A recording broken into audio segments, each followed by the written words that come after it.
Bismillahirrahmanirrahim. Assalamualaikum warahmatullahi taala wabarakatuh.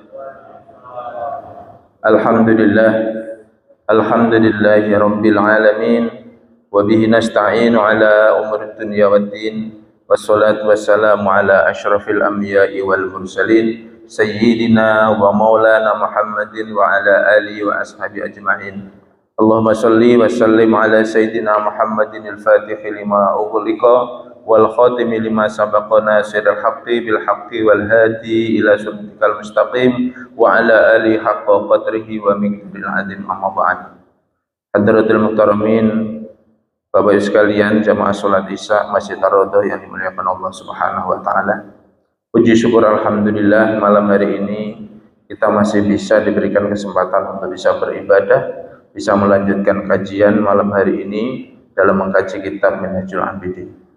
Sebelum kita mulai kajian pada malam hari ini, marilah kita hadiahkan suratul Fatihah ngalap berkah, khususnya wabil khusus kepada mu'alif hadal kitab, pengarang kitab Minhajul Abidin, kemudian kepada guru-guru kita, kepada kedua orang tua kita, dan kepada saudara-saudara kita, khususnya jamaah Masjid Ar-Raudhah yang telah mendahului kita. Mudah-mudahan dijembarkan kuburnya dan diberikan keberkahan oleh Allah Subhanahu wa taala. Liridhaillahi lahumul Fatihah.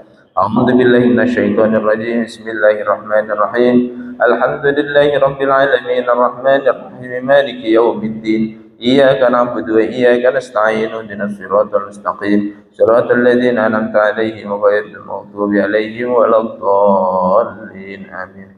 Bapak sekalian, kita masih membahas tentang masalah awaik. Yang awaik kemarin itu kita sudah sampai di tahapan yang kedua.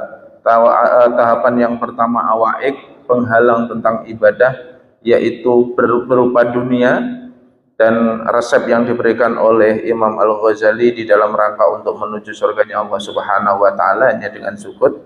Kemudian awaik yang kedua, penghalang dalam rangka seorang hamba pengen menuju surganya Allah, menjalani sebuah ritual bagaimana menyusuri jalan surganya Allah. Penghalang yang kedua yaitu berupa manusia atau masyarakat. Nah, bagaimana cara mengatasinya? Cara mengatasinya yaitu uzlah. Nah, uzlah itu khusus dibagi dalam dua kelompok yang kemarin kita sudah selesai bahas. Yang pertama adalah uzlahnya orang yang tidak dibutuhkan oleh masyarakat dan dia tidak terlalu dikenal secara keilmuannya untuk dibutuhkan oleh masyarakat. Maka wajibnya untuk menjaga agar ibadahnya itu masih istiqomah di hadapan Allah Subhanahu wa taala, maka wajibnya untuk orang seperti ini harus uzlah. Nah, uzlah itu bagaimana? Uzlah itu adalah mendiamkan hati, kolbu, berada di dalam tengah-tengah kesendirian, ya, di tengah kholwat, agar bisa fokus kepada Allah Subhanahu wa taala. Ya, jadi kholwatnya sebuah kolbu itu ya pasti tidak berada di keramaian. Nah, kalau kita di zaman dahulu itu tidak ada alat media komunikasi termasuk media online, termasuk bagaimana zaman modernitas seperti ini, zaman dahulu kalau uzlah menyendiri tidak ketemu sama orang. Tapi kalau zaman sekarang berarti harus iktibarnya harus ditafsirkan bahwa uzlah yang dimaksud adalah juga menyepikan diri dari alat telekomunikasi. Karena kalaupun uzlah nggak ketemu orang, tapi duduk di kamar sendirian gitu, tapi main medsos terus sama aja dengan kesibukannya, ghaflahnya masih ada. Nah, itu tipikal yang pertama. Nah, tipikal orang yang pertama ini, kalau mau uzlah itu ada 3 cara kemarin. Yang pertama uzlahnya itu senantiasa dia uzlah menyendiri, tetapi masih dia ambil bagian dalam rangka untuk menjalankan ibadah yang disarankan oleh Allah. Contoh kecil, sholat wajib, sholat Jumat. Itu wajib datang. Dia datang. Ya, sholat Jumat, datang ke masjid, jamaah, sholat jamaah. Kemudian sholat id. Ya, haji bareng. Kemudian ma'isyah ketemu sama orang ya biasa aja. Di luar itu dia nggak ketemu sama orang. Nah, itu dalam rangka untuk menjaga hatinya agar senantiasa jernih. Tetapi ada cara yang kedua ketika dia pengen inqata'a anin nasi, ya, ketika dia pengen memutus dari dataran pergaulan manusia total, syarat utamanya dia harus mengasingkan diri di tempat yang jauh. Ya, kemarin kita sudah bahas, mau pergi di puncak gunung atau kira-kira ke lembah yang jauh jangkauannya masyarakat. Kenapa? Karena untuk menggugurkan kewajiban yang dia tinggalkan untuk tidak sholat Jumat secara fikih agar dia bisa kedapatan, agar dia mendapatkan rukhsah. Tapi cara yang ketiga, sebagaimana yang kemarin sudah kita sebutkan, diceritakan di dalam satu riwayatnya, ya, orang yang kira-kira uzlah berada di tengah-tengahnya hukum yang ada di masyarakat, jadi nggak pergi jauh, juga tidak berangkat ke masjid, juga nggak kumpul sama orang, ya, dalam rangka apa? Memikirkan kalau dia kumpul sama orang, madorotnya lebih gede dibanding dengan nilai ibadahnya. Nah, tetapi Imam Al-Ghazali memberikan petunjuk, cara yang ketiga ini harus hati-hati. Kalaupun orang yang alim dan makrifat pun itu butuh sangat jeli karena khawatir salah menempatkannya, sehingga salah menempatkan tentang hukum ibadahnya itu bukan lagi malah jernih qalbunya, tapi meninggalkan kewajiban kepada Allah Subhanahu wa taala. Maka di dalam tasawuf itu tidak mungkin orang bersufi, bertasawuf tetapi dia meninggalkan syariah, itu tidak mungkin. Jadi kalau orang kira-kira bertasawuf kok meninggalkan hukum syariat, namanya zindik, Pak. Zindik itu tidak boleh, dilarang oleh agama. Nah, jadi apa yang paling selamat, yang aman? Ya dua hal itu. Yang pertama dan kedua. Nah, kemudian tipikal orang yang kedua dalam rangka untuk menyikapi uzlah adalah yaitu ar-rajulu alimun, orang yang alim, yang memiliki ilmu dan kemudian dia dibutuhkan dalam rangka ilmunya itu di masyarakat. Nah, bagaimana hukumnya uzlahnya, hukum menyendirinya? Maka hukumnya dilarang oleh agama. Jadi orang yang memiliki ilmu dan dibutuhkan masyarakat, orang alim itu, ulama, itu gara-gara melihat kerusakannya akhlaknya manusia yang ada di tengah masyarakat, njur ngambek gitu bahasanya. Ya, kalau diterangkan kemarin itu di dalam kitab ini diterangkan bahwa dia taroktum umat Muhammad Sayyidina Muhammadin sallallahu alaihi wasallam fi yadilil bid'ah. Jadi orang yang meninggalkan umatnya Rasulullah Muhammad sallallahu alaihi wasallam, tapi dijerumuskan kepada orang-orang yang megang itu orang-orang ahli bid'ah dan orang-orang yang menuju kesesatan. Nah, itu seorang ulama itu dolim hukumnya meninggalkan itu. Makanya kemarin kita sudah sampai di tahapan hadisnya baginda Nabi Muhammad sallallahu alaihi wasallam. Ya, kita ulang, walaqad rawaina anna Rasulullah sallallahu alaihi wasallam qala idza dhuharatil bid'ah wa sakatal alimu fa alaihi laknatullah.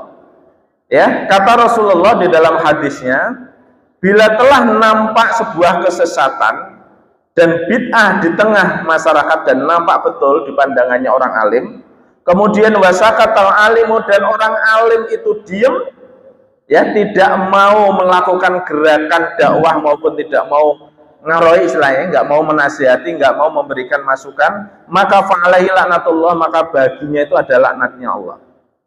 Maka dari orang alim itu yang nggak gampang, wong punya ilmu yang nggak gampang. Ya, jadi orang alim itu berat sekali tantangannya. Kalau keju hatinya sedang gelisah, sedang bosen, sedang capek di dalam hati, kemudian pengennya itu uzlah, ya, tetapi dia meninggalkan masyarakatnya yang sedang membutuhkan dia, maka dalam hukum pandangannya Allah, uzlahnya dia tidak berarti, justru madorot, justru menimbulkan kesesatan. Nah, kan berat, Pak. Ya.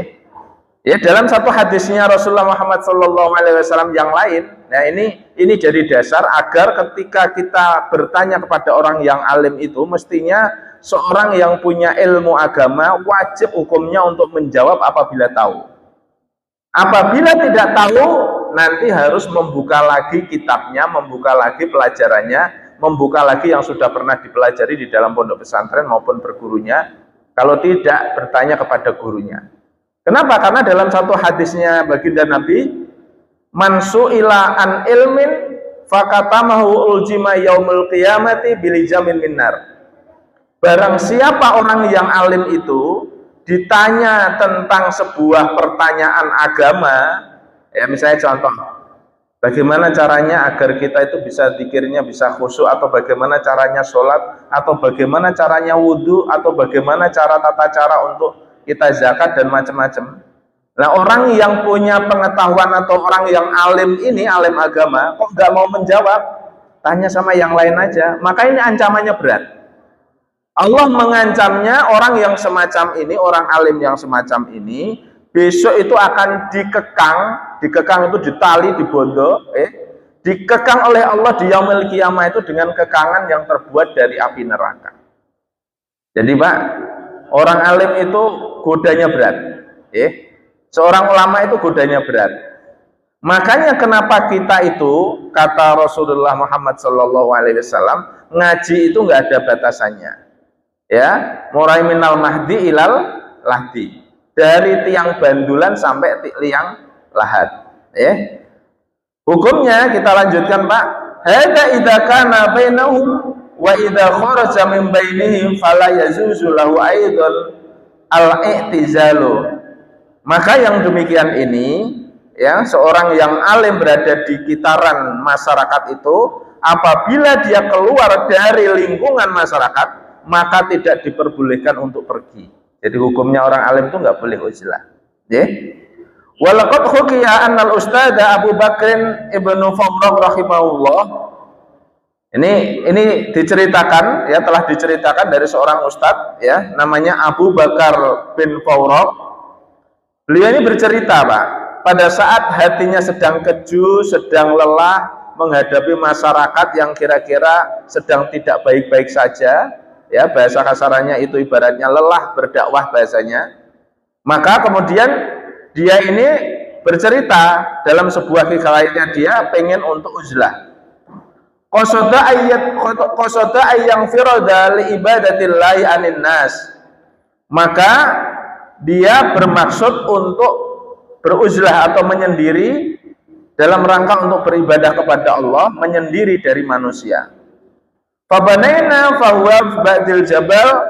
Kemudian tatkala dia sampai di sebuah gunung, idza sami'a sautan yanadu, idza sami'a sautan yunadi, ya Abu Bakrin. Kemudian dia mendengarkan suara. Jadi si Abu Bakar ini, Ustadz Abu Bakar bin Fawraq ini, itu pergi Pak, saking keju. Misalnya pergi dari BSB lah, pergi ke gunung gitu, maksudnya itu biar nggak lelah di sana, bisa zikir, bisa ibadah, ya berpikir sendiri Pak, menyendiri itu, biar tidak pengen bermasyarakat gitu.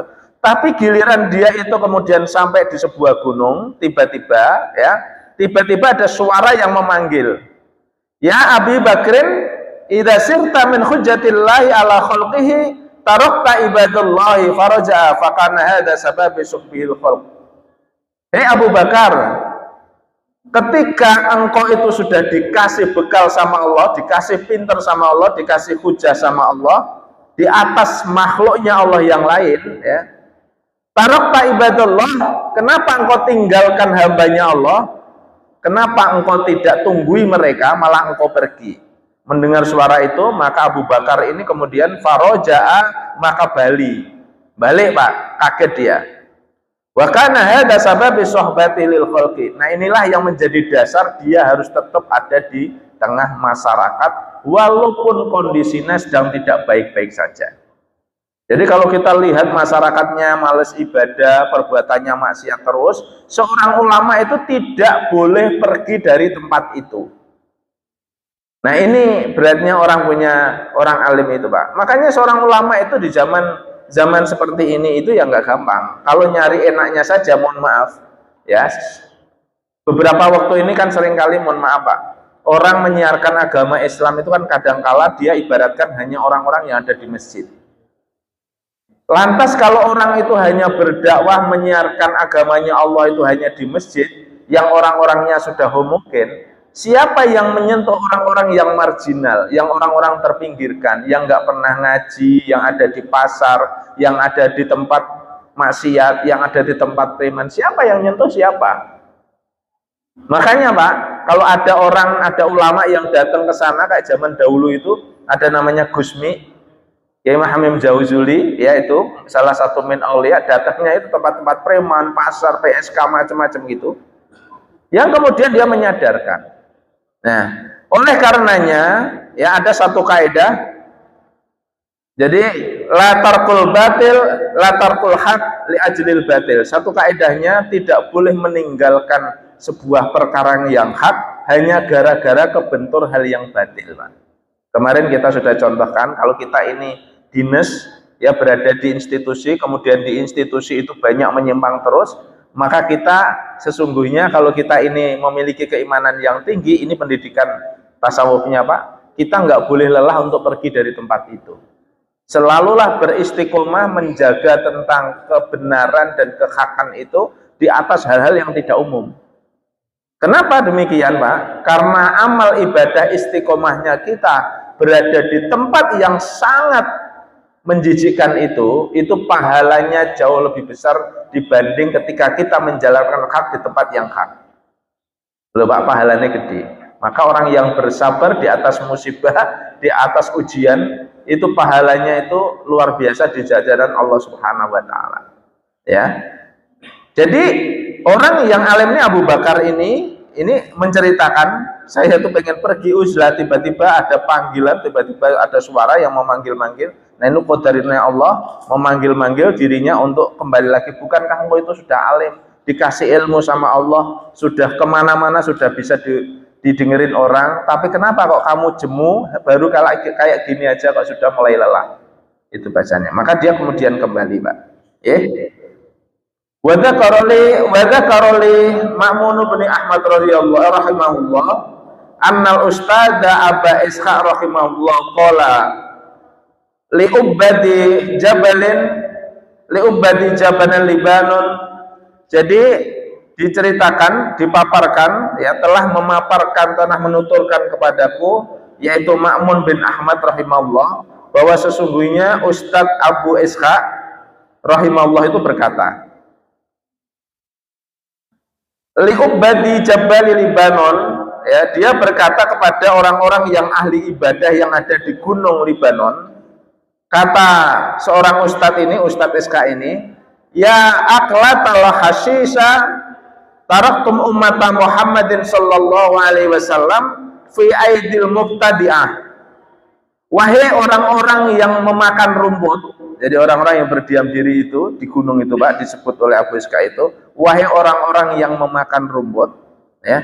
Kenapa engkau tinggalkan umat Muhammad sallallahu alaihi wasallam di genggamannya orang-orang yang ahli bid'ah? Jadi orang-orang yang ahli ibadah di gunung tadi itu Pak, itu ceritanya dia itu meninggalkan tempat di masyarakatnya terus uzlah di gunung. Kemudian Ustadz Abu Ishaq ini kemudian ketemu sama beliau-beliau ini, kemudian dia diomongin, wahai ya orang yang memakan rumput, kenapa engkau tinggalkan umat Muhammad, kemudian engkau tinggalkan dia berada di dalam kekuasaannya orang-orang yang ahli bid'ah. Ya, jadi orang-orang yang alim beneran itu malah pergi, tapi orang yang kira-kira tidak alim sedang membimbing mereka Pak, kemudian disasarkan ke dalam jajaran kesesatan. Wastaghaltum hauna bi aqlil hasisi, dan kenapa engkau menyibukkan diri di sini kemudian engkau memakan rumput? Jawabannya seorang yang ahli ibadah ini, qalu, maka berkata orang ahli ibadah itu lahu kepada Ishaq, inna lanaqwa ala sahabin nas. Sesungguhnya wahai Ustadz Abu Ishaq, kami tidak kuat untuk bersama dengan manusia itu. Jadi sesungguhnya kami itu sudah nggak kuat sama mereka, itu bahasanya. Wa inna ma'atakallahu ta'ala kuwatan walazima kadzalik. Dan sesungguhnya engkau telah dikasih kekuatan ya Abu Ishaq, maka engkau wajib ada di tengah-tengahnya masyarakat. Kalau kami kan tidak dikasih kekuatan itu, maka hatiku itu rapuh. Kalau saya lihat maksiat, saya lihat masyarakat tuh nggak mau diajak ibadah, itu langsung putus asa saya, makanya saya uzlah. Itu kata orang-orang itu. Sementara engkau enggak, ya Abu Ishaq ini enggak, ya saya Abu Ishaq ini tahan untuk itu. Oleh karenanya dia tetap berada di tengah masyarakat. Fasannafa ba'da dzalika, maka setelah itu, setelah kejadian itu, ya setelah kejadian bagaimana dia melihat orang-orang yang ahli ibadah itu mencil sendiri, kemudian tidak mau berada di tengah masyarakat. Wabakda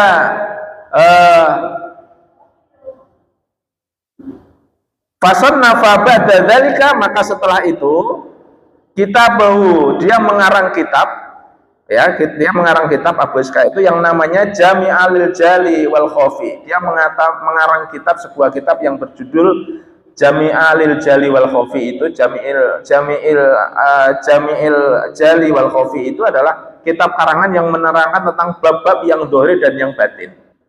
Jadi hal yang kecil dan yang besar di dalam penglihatan, yang nampak dan tidak nampak.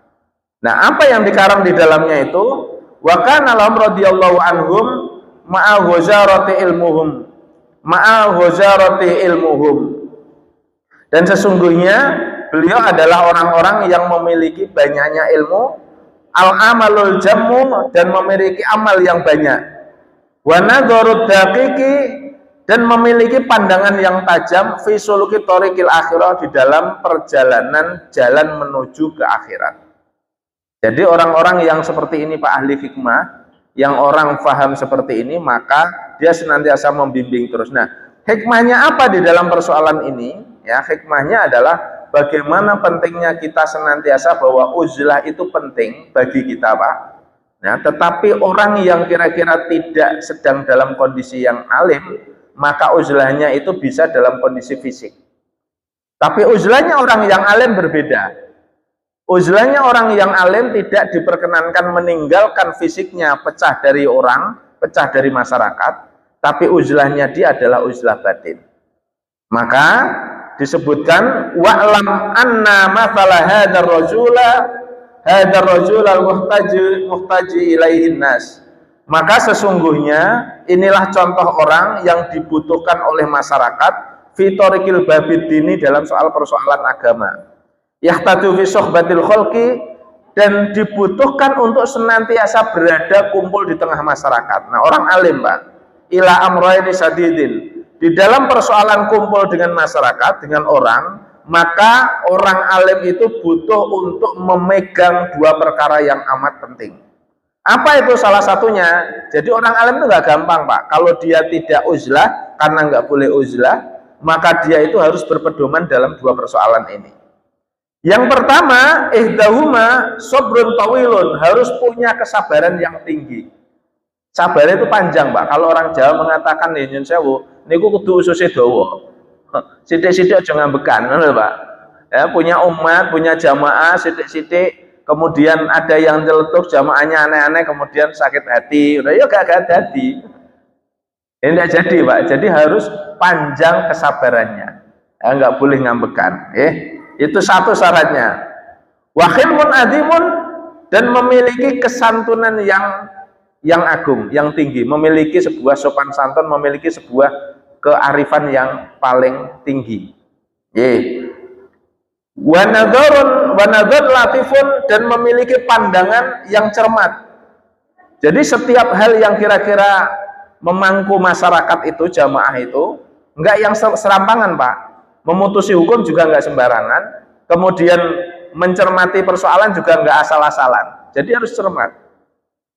Misalnya nyun sewu, makanya itu pangapunten, ulama-ulama yang terdahulu itu ketika tidak update dengan sebuah persoalan dan tidak mengikuti tentang persoalan-persoalan yang baru, akan jumbo, Pak. Bingung. Contoh kecil nyun sewu yang sudah pernah terjadi. Ketika zaman modern ini, masalah soal uang saja itu tidak bertransaksi hanya dengan fisik, gitu, Pak. Zaman dahulu niki riwayatnya, ya. Dulu itu kalau tijarah, ya berdagang, transaksionalnya itu namanya barter. Zaman Rasulullah ada gandum ditukar dengan beras, atau gandum ditukar dengan kurma. Begitu terus menerus zaman modern kemudian berjalan, adalah namanya real, kepingan emas dulu, belum ada uangnya. Begitu uang kok dirasa kalau transaksi berat, maka kemudian diperbolehkanlah bentuknya uang. Uang kok bobotnya nek membawa kira-kira nyun sewu, misalnya membawa 1 miliar, zaman dulu belum ada 1 miliar, 1 juta njur bongkok koin emas itu beratnya sampai karungan, kan susah, nek digowo ado niku tidak enak gitu. Maka berkembang teknologi yang disebut dengan uang kertas. Uang kertas semua langsung, dulu belum ada bank, uang kertas banknya itu masih manual. Ya kalau butuh ya ke bank, tidak ada ATM. Tapi karena bank itu kadang kala tutup, maka terjadilah perubahan, ada namanya mesin ATM. Mesin ATM di mana-mana bisa nyolokkan, tidak harus ngambil di tempat di mana dia naruh uangnya. Kan berkembang nih Pak persoalan-persoalan. Habis itu ada ATM, ada M-banking, internet banking, macam-macam Pak. Lah kalau tidak disikapi itu, maka kemudian berkembang lagi ada yang disebut namanya digital uang. Itu Pak, maka hukumnya bagaimana yang kemarin sudah dibahas. Nah kalau ulama tidak mengikuti ini Pak, maka memutuskan hukumnya ketika ditanya jumbuh Pak, bingung. Dianggapnya karena itu tidak kelihatan uangnya, maka sesungguhnya haram bertransaksi dengan itu. Kan bingung Pak. Jadi kalau orang mau membayar makanan dengan M-banking berarti haram, karena nggak kelihatan duitnya gitu Pak. Maka diputuskanlah ulama dalam Baksul Masail, atau kira-kira kalau Muhammadiyah di Majelis Tarjih itu mestinya itu ya otomatis diisbatkan namanya transaksional ini karena dia hukum manfaat, maka dihalalkan untuk itu. Nah otomatis hal-hal yang berhubungan itu ya halal. Nah ini yang buatan update Pak, ulama itu nggak bingung, wah aku zaman menorano ya bingung lah itu. Oleh karena itu Pak, seorang ulama, orang yang alim itu senantiasa selain sabarnya tinggi, itu memiliki sebuah kesantunan serta punya kecermatan cara pandang berpikir yang cermat dan mengikuti perkembangan terus menerus, ngawal umat Pak ila yaumil qiyamah. Ini syaratnya. Wasti'anata billahi ta'ala daimatun, dan senantiasa meminta pertolongan hanya kepada Allah Subhanahu wa ta'ala. Jadi ulama itu, orang alim itu Pak, dalam rangka agar mendapatkan hidayahnya terus, tidak diperkenankan untuk kemana-mana kecuali fokus hanya kepada Allah Subhanahu wa ta'ala. Dan itu sangat susahnya luar biasa. Kenapa Pak? Kalau seorang ulama itu penyakitnya Pak, penyakit besarnya adalah kalau nyon sewu nggih, orang yang tidak alim itu ngaji nggih biasa. Ngaji begini biasa Pak. Tapi kendalanya orang yang alim itu tantangannya luar biasa. Nggak gampang Pak. Karena terbiasa ngomong, nggak gampang mendengarkan. Ya masanya banyak sekali, makanya ada ulama-ulama, ustadz kiai atau siapapun Gus yang kadangkala bisanya ceramah toh, tapi tidak mau mendengarkan ilmu. Kalau dikasih pengetahuan orang lain itu ya meremehkan Pak. Itu penyakitnya begitu Pak. Dan nggak kaget, memang itulah kenapa pentingnya ngaji ilmu tentang masalah kolbu ini, karena inilah basic terpenting sebagai makhluknya Allah, sebagai hamba, yang dengan ini insya Allah mudah sekali kita memanage kolbu kita.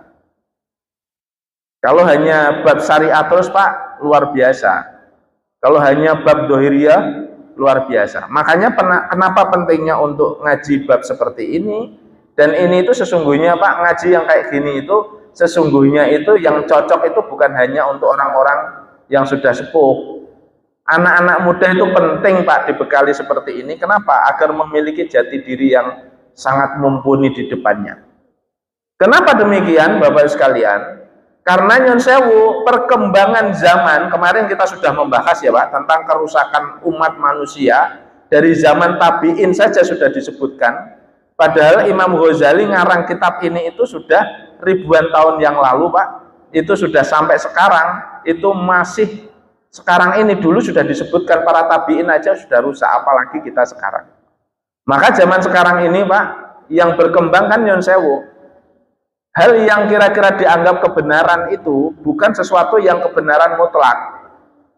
Asal pokoknya terkenal, tur akeh wong sing ngomongke, ya namanya viral Pak, ya dianggap benar. Padahal itu menyesatkan. Ini zaman akhir Pak. Maka dibutuhkan ketajaman batin untuk melihat sebuah perkara atau sesuatu kejadian, agar hati kita bisa lebih cermat untuk menilai itu, nggak gampang kagetan. Nah itu tidak mungkin terjadi kalau orang tidak ngaji tentang babakan tentang masalah kolbu itu.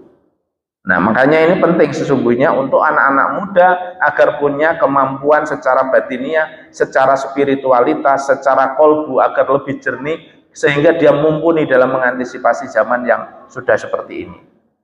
Ya kenapa demikian Pak? Ya karena ini keadaannya sudah. Bahkan kalau kita mungkin mereduksi lagi, yang saya ngangen-ngangen meleh, zaman ini itu kan zaman yang nyen sewu, kalau ningali dari tanda-tanda akhir zaman itu sudah berada di ujung saestu. Coba lihatin Pak, bencana sudah ada di mana-mana.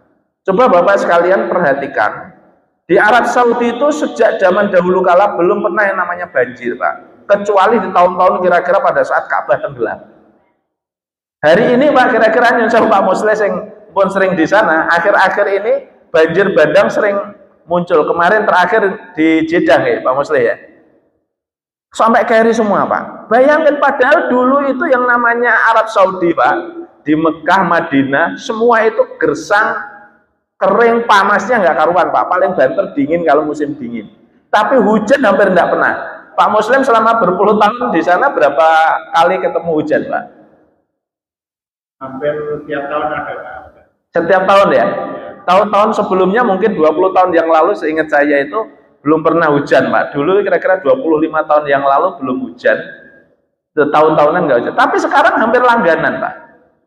Sekarang itu sudah mulai banjir kemana-mana.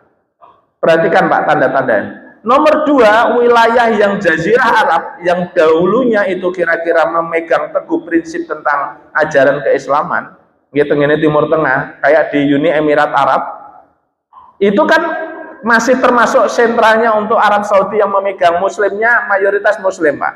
Bahkan mungkin 99% itu muslim. Tapi hari ini perubahan kulturalnya sudah berbeda. Bahkan terakhir ini sudah dibangun namanya perjudian terbesar di wilayah kawasan Jazirah Arab. Nah itu sekarang sudah dibangun Pak. Coba bayangkan. Setelah Dubai, Abu Dhabi, semua marak seperti itu. Ini masalah gebiar tentang masalah dunia. Jadi tanda-tandanya sudah sangat kental sekali sebagaimana yang disampaikan oleh baginda Nabi Muhammad SAW. Nomor 3, bahwa ketika kita ini sudah mulai jauh dari ilmu, maka suatu saat yang memimpin kita itu bukan orang-orang yang alim, bukan orang-orang yang ahlinya, tapi kebanyakan orang-orang yang dolim memimpin kita. Perhatikan Pak, di Indonesia nyun sewu, kira-kira pejabat itu yang kira-kira amanah di Indonesia ini, itu kira-kira yang banyak yang amanah atau yang nggak amanah Pak, kira-kira nyun sewu. Kita jujur di dalam kolbu kita. Kalau bangsa ini amanah Pak, maka Indonesia itu rakyatnya sudah tidak ada yang miskin. Berarti kan tandanya masih banyak yang belum amanah. Maka orang yang amanah itu pasti dicaci maki, pasti dia dimusuhi sama orang yang tidak amanah Pak. Musuhnya banyak, mau jadi pejabat kok amanah, bener lakunya gitu. Susah Pak. Bisa-bisa dia tewas duluan sebelum terjadi, gitu. Dan ini tanda-tanda. Oleh karena itu, Bapak sekalian, kenapa pentingnya kita untuk mereduksi itu mengoreksi kembali masuk ke dalam kolbu kita agar kita berada di dalam wilayah merhatikan kolbu kita. Karena nyun sewu, apalagi kalau ngomongin bencana-bencana Pak, yang wallahualam Indonesia ini bagian Jawa khususnya itu berada di sesar terbesar yang memungkinkan untuk terjadi gempa yang paling dahsyat. Nek gempa Jawa katanya pun 16 itu Pak kiamat toh Pak. Nggih mboten. Jadi itu tanda-tanda BMKG sudah memiliki ramalan macam-macam itu sesuai dengan kapasitas keimulan. Mau bahasane kula nggih, kita ini sekarang hidup di zaman yang akhir sekali, bukan akhir zaman lagi Pak. Akhirnya zaman betul-betul akhir. Nah, kita tidak tahu kiamat kapan, tetapi paling tidak kita ini menyiapkan diri untuk senantiasa belajar terus untuk memperhatikan kehidupan ibadah kita di hadapan Allah Subhanahu wa taala. Nah, jadi syaratnya tadi Pak, kita balik lagi ya, syaratnya orang alim itu agar dia bisa bertahan di dalam gejolak masyarakat yang mungkin sedang tidak baik-baik saja itu, satu nggih sabarnya tinggi, dua itu kemudian memiliki kesantunan, memiliki pandangan yang paling cermat jadi tidak gegabah, ya, kemudian senantiasa minta pertolongan kepada Allah Subhanahu wa taala. Itu yang pertama. Yang kedua, wasani ayyakuna fi hadil makna mufaridan anhum.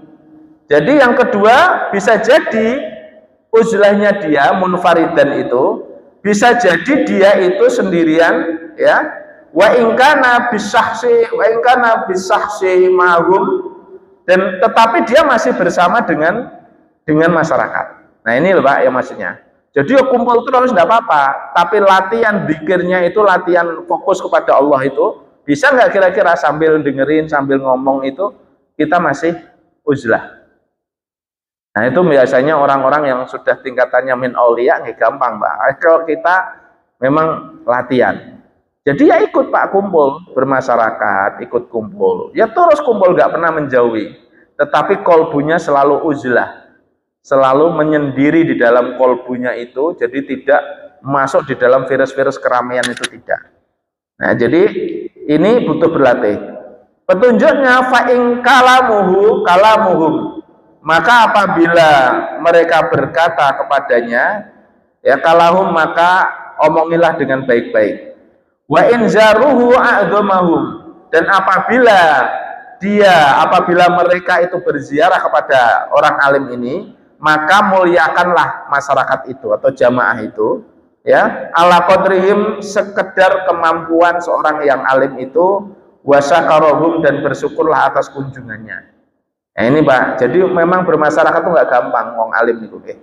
Wa in sakatu anhu wa aradu anhu, dan apabila orang-orang itu kira-kira itu diem, ya dia itu nggak mau ngomong, kemudian juga berpaling dari orang yang alim itu, maka istaghna dzalika, maka ambillah manfaat yang demikian itu tentang kebaikan menengnya dia dan mengonya dia, berpalingnya dia. Wa in kanu fi haqqi wa khairin, dan apabila mereka itu melakukan sesuatu yang hak dan kebaikan, sa'adahum, maka bantulah mereka.